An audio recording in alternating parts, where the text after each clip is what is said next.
Welcome to the International Volleyball Academy, where we teach you how to play volleyball correctly from the very basics, In the previous episode, we discussed using the bump, which we learned for receiving serves, similarly for digging in the field. Volleyball defense is a complex activity aimed at keeping the ball in play after a hard attack from the opponent. It often literally means dig however you can, using any part of your body, like one hand or your chest, or even while falling. We showed you that a player digging a powerful attack must behave like a goalkeeper in handball or soccer. Unfortunately, even the best goalkeepers in the world sometimes let in a goal. That is the ruthless law of any game. Successful and unsuccessful attempts go hand in hand. Our goal is to have as few unsuccessful attempts as possible.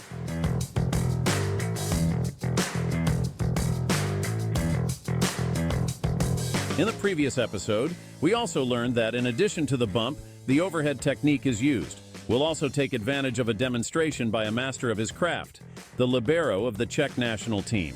In his performance, we see everything important for digging in the field, including the application of all techniques, body positioning, which we will explain in detail today, and the frequently repeated split step, which is the starting signal for most volleyball actions.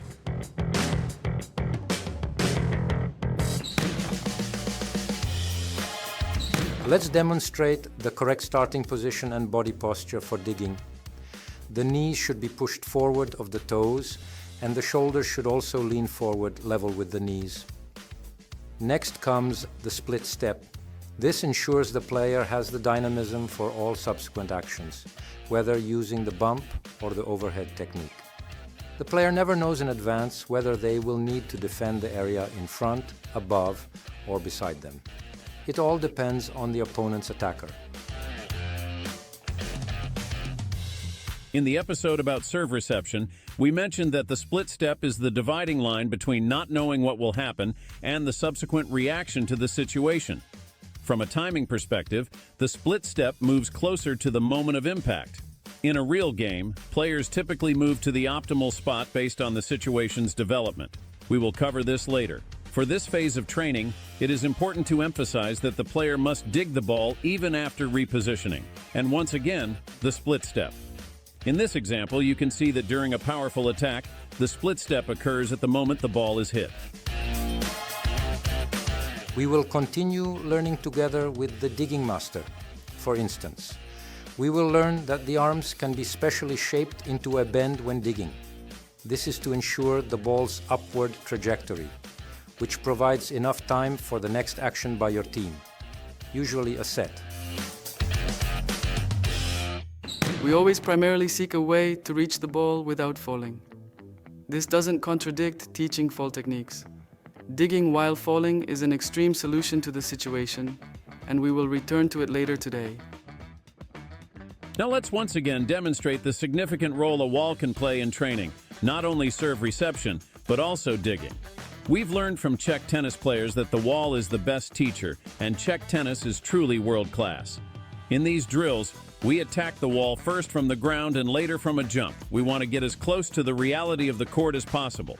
And while we're at the wall, let's also recall another principle. Training should be crowned with play. So let's revisit a drill game that is suitable for both serve reception and digging. And now let's return to the proper falling technique. We'll revisit the side fall as a universal method used in both girls' and boys' games. Do you remember the exercises from previous episodes? The situations in the game often don't exactly replicate what we've learned, but every element of the game has its basic fundamentals, and children must master these. Today, we will add a new element to the side roll and the dive save. Among volleyball players, it is commonly known as the pancake. This technique is used by players in situations where no other solution is possible. It's employed when neither the side roll nor the dive can address the situation. With this technique, the player can reach as far forward as possible.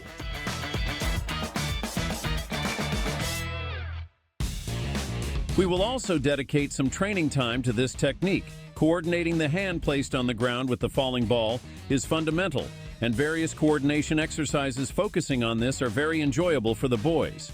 It's logical that the game presents various situations that cannot be fully anticipated. As a result, even the learned techniques don't work perfectly all the time.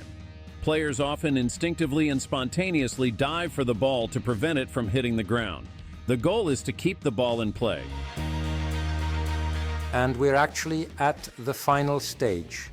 We have clarified everything necessary for digging the ball after an opponent's attack.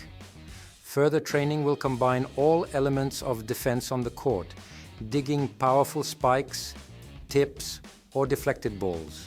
All subsequent training focuses on the volume of correct contacts. In training, we combine exercises where the opponent's attack comes from one position or from various positions, which better reflects game conditions and requires the player to make appropriate movements or adjustments in positioning.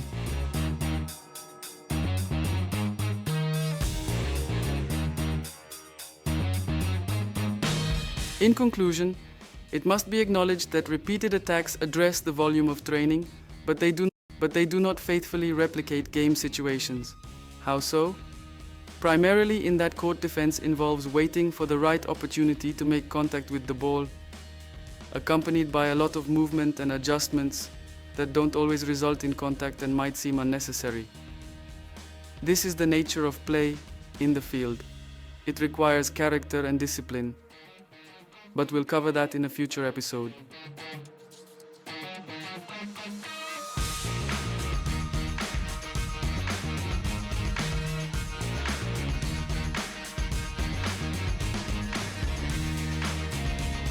We have dedicated 3 episodes to individual techniques for court defense. We will return to the topic of defense after a few more episodes, but then we will focus on tactics and strategy.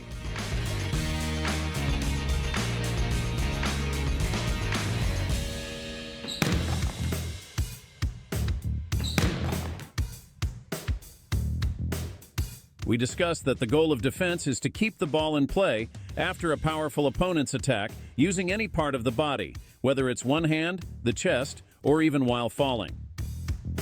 We explained the starting position and body posture before digging. The knees should be pushed forward of the toes, and the shoulders should also lean forward to the level of the knees. Next comes the split step, which provides the player with the dynamism needed for all subsequent actions, whether using the bump or the overhead technique. We revisited the idea that the wall is the best teacher, not only for serve reception, but also for digging. We learned the so-called pancake is a widely used element of the falling technique. We explored various drills for digging, whether attacking from one or multiple positions.